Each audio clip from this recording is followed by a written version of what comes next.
The next in the Brilliance series is called Nobility. Isaiah 32 says, "But the noble make noble plans, and by noble deeds they stand." I'm probably going to repeat that verse multiple times in this devotional because it's something I want to commit to memory. Noble is mentioned 3 times in that one sentence. Noble is often used to describe character. A noble person might have qualities and characteristics that people admire. They're usually unselfish and morally good. It can also mean that a grand and dignified and impressive and regal person, or it can be one of high rank just due to their birth. It's interesting to me that the Hebrew word for noble means inclined, willing, and generous. In other words, a life marked by the fruit of the Spirit is a noble life. Those that follow the Spirit live lives that are other-centered, not self-centered, generous, not stingy, open-hearted, and not cynical. In the Bible, Ruth was called a woman of noble character. A good wife is called noble, more valuable than rubies.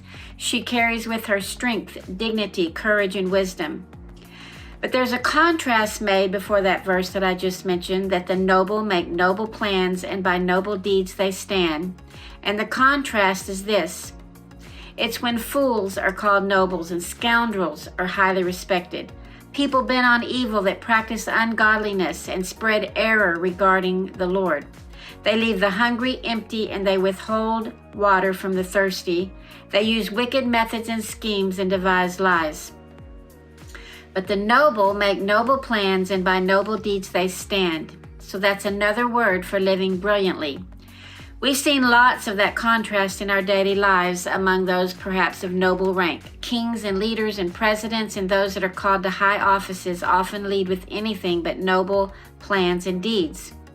But the second half of this chapter gives us a description of what it's like to be among the noble that make noble plans, and by noble deeds they stand. It's those that walk in the Spirit, surrender to the Master, like we mentioned in the last Devo. Deserts become fertile fields. Why? Because they have plans that are noble, like a farmer that learns how to take care of the ground and listens to instructions and obeys. God's justice dwells in the desert. His righteousness lives in the fertile field, a field of peace, quietness, and confidence. Remember, we mentioned a runner getting tangled up with other fellow runners and stumbling and falling. Not so with the one with noble deeds and plans, where they run in peaceful fields and justice reigns. People live in peaceful places, undisturbed in places of rest, even if hail falls, because we've been good soldiers obeying our commanding officer's orders. We're blessed not because we're hardship-free, but because we're noble and we've made noble plans, and by noble deeds we stand. There's another verse, it's one of my favorite verses in the Bible, that mentions thinking noble thoughts, and maybe that's where we begin. It says, whatever is true, whatever is noble, right, pure, lovely, admirable, excellent, or praiseworthy, we're to think about these things. So what are noble thoughts? If we're going to be noble and make noble plans, and by noble deeds we stand, our thoughts must be noble. I realized personally one time that my thoughts were less than noble when I was standing in a store and I saw a lady in front of me with a torn sweater. And I was thinking, oh, she must be poor, and I was pitying her. When I got home, I looked in the mirror and realized I had a big mustard stain on my own sweater. And I had looked down on this woman because of her appearance when I was just as of a mess, bigger mess than she was. And I quickly realized how unnoble my thoughts were. So how can one with these unnoble thoughts make noble plans and noble deeds? We can't. We need the Spirit. Seeing others through the lens of how that we are all made in His image, all offenders in need of His mercy, this enables us to think noble thoughts, highly of others, never dismissing or looking down upon or pushing away. Thinking noble thoughts means the simple action of elevating others from below us to beside us, both at the foot of the cross, on level ground where He offers forgiveness to all. The noble make noble plans, and by noble deeds they stand. We are noble by birth because we've been adopted into God's family and we bear His name.